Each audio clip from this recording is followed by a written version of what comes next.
Negara tidak pernah takut kritik kecuali ia kehilangan narasi. Pernyataan Presiden Prabowo Subianto yang menyindir keras narasi Indonesia gelap, bahkan hingga mempersilakan pihak yang tidak puas untuk kabur ke Yaman, bukan sekadar kontroversi retoris. Ia adalah cermin dari ketegangan yang lebih dalam, pertarungan antara negara dan narasi publik. Di titik ini, kita tidak lagi bicara soal siapa benar atau salah. Kita bicara soal sesuatu yang lebih mendasar. Apakah negara masih mampu mendengar suara rakyat tanpa merasa terancam oleh narasi mereka? Ketika negara masuk ke arena persepsi, dalam demokrasi modern, negara bukan satu-satunya produsen kebenaran. Narasi kini lahir dari media, masyarakat sipil, mahasiswa, bahkan ruang digital yang cair. Narasi Indonesia gelap bukan muncul dari ruang hampa. Ia adalah refleksi benar atau keliru dari keresahan ekonomi, ketidakpastian masa depan, jarak antara janji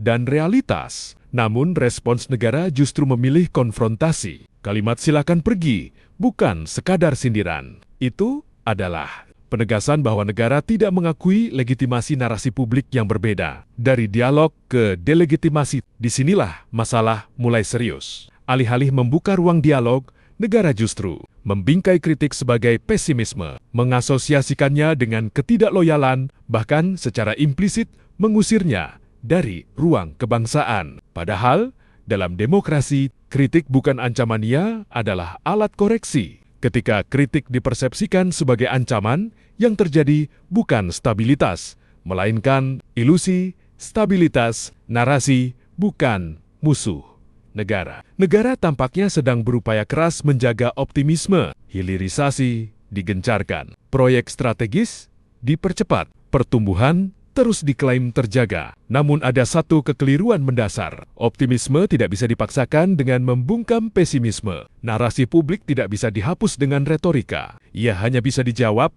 dengan transparansi, kinerja nyata, kejujuran politik, risiko negara kehilangan empati. Ketika negara terlalu fokus melawan narasi, ia berisiko kehilangan sesuatu yang jauh lebih penting. Empati terhadap realitas rakyat. Kalimat keras mungkin efektif secara politik, tetapi berbahaya secara sosial. Ia bisa menciptakan jarak emosional antara pemerintah dan rakyat, perasaan tidak didengar, akumulasi, ketidakpercayaan, dan dalam sejarah politik, krisis kepercayaan jauh lebih berbahaya daripada krisis ekonomi. Dampak nyata dari persepsi ke pasar. Di era global, narasi tidak berhenti di ruang politik. Ia merembes ke pasar keuangan, nilai tukar, keputusan investasi. Ketika publik terlihat terpolarisasi, investor membaca risiko. Pasar merespons dengan kehati-hatian. Rupiah ikut tertekan oleh sentimen. Dengan kata lain, perang narasi di dalam negeri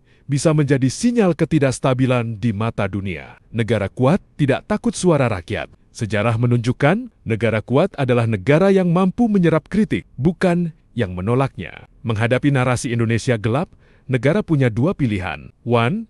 Melawan dengan retorika. Atau 2. Menjawab dengan realitas. Pilihan pertama cepat, tetapi rapuh. Pilihan kedua lambat, tetapi berkelanjutan. Bahaya polarisasi yang tak disadari. Sindiran keras mungkin terdengar tegas. Namun di balik itu, ada potensi memperdalam polarisasi, menciptakan kami versus mereka, memecah ruang kebangsaan. Padahal Indonesia tidak kekurangan tantangan, tekanan ekonomi global, ketidakpastian energi, kebutuhan investasi besar. Dalam situasi seperti ini, yang dibutuhkan bukan pembelahan, tetapi konsolidasi kepercayaan. Editorial, negara harus kembali mendengar. Tajuk ini tidak sedang membela narasi Indonesia gelap, tapi juga tidak membenarkan cara negara meresponsnya. Karena pada akhirnya, negara bukan hanya penguasa narasi, ia adalah pelayan realitas. Jika ada suara yang mengatakan gelap, tugas negara bukan memerintah mereka pergi. Tugas negara adalah bertanya, bagian mana